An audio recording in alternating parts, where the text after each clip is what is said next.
Sir ఇది first of all నేటి సమాజంలో ఉంటున్నటువంటి మీడియా హౌసెస్ పెద్దగా ఉండొచ్చు, చిన్నగా ఉండొచ్చు, యూట్యూబ్స్ ఉండొచ్చు, లేకపోతే సోషల్ మీడియా ఎనీ ప్లాట్ఫామ్స్ ఉండొచ్చు.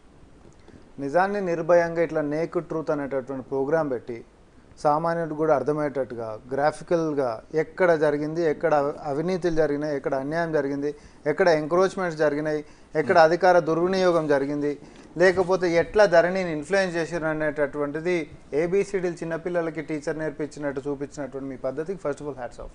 ఎందుకంటే బిగ్ టీవీ అనేటటువంటిది ఏది తెలంగాణకి ఏదో తేల్కా లెక్కనో లేకపోతే వికీలీక్స్ లెక్కనో తయారవుతుంది అనేటటువంటిది ఇట్స్ ఎ పాజిటివ్ మూవ్.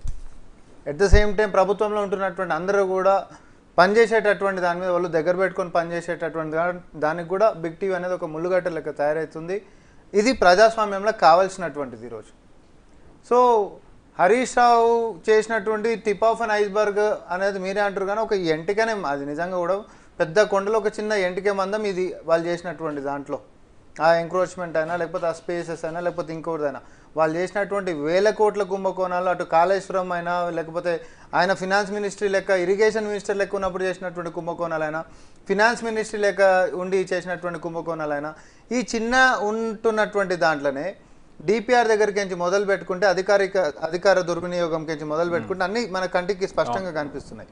ఎట్లా ఉంటున్నటువంటి డిజైన్స్లో ఆయన పేరు మీదకి అన్యాయంగా పేద ప్రజల దగ్గరికి తీసుకునేటటువంటి ప్రాజెక్టు పేరు చెప్పిండు, కానీ గుంజుకుందేమో ఆయన పేరు మీదకి. ధరణిలల్లో ఎట్లాంటి అంటే ముందు ఉంటున్నటువంటి ప్రయారిటీస్ లేకపోతే పేరెంట్ డీట్స్ లేకుండానే ఆయన పేరు మీదకి టైటిల్స్ ధరణిలో ఉన్న లొసుగు అర్థమవుతుంది. అంటే మానిపులేట్ చేయొచ్చు, వెరీ క్లియర్. ఏదైనా ఆయన పేరు మీదకి డైరెక్ట్ ఎట్లా వస్తుంది, ఏడికెంచి వస్తుంది? దానికంటే ముందు ఇంకొక లింక్ డాక్యుమెంట్ తయారు చేసి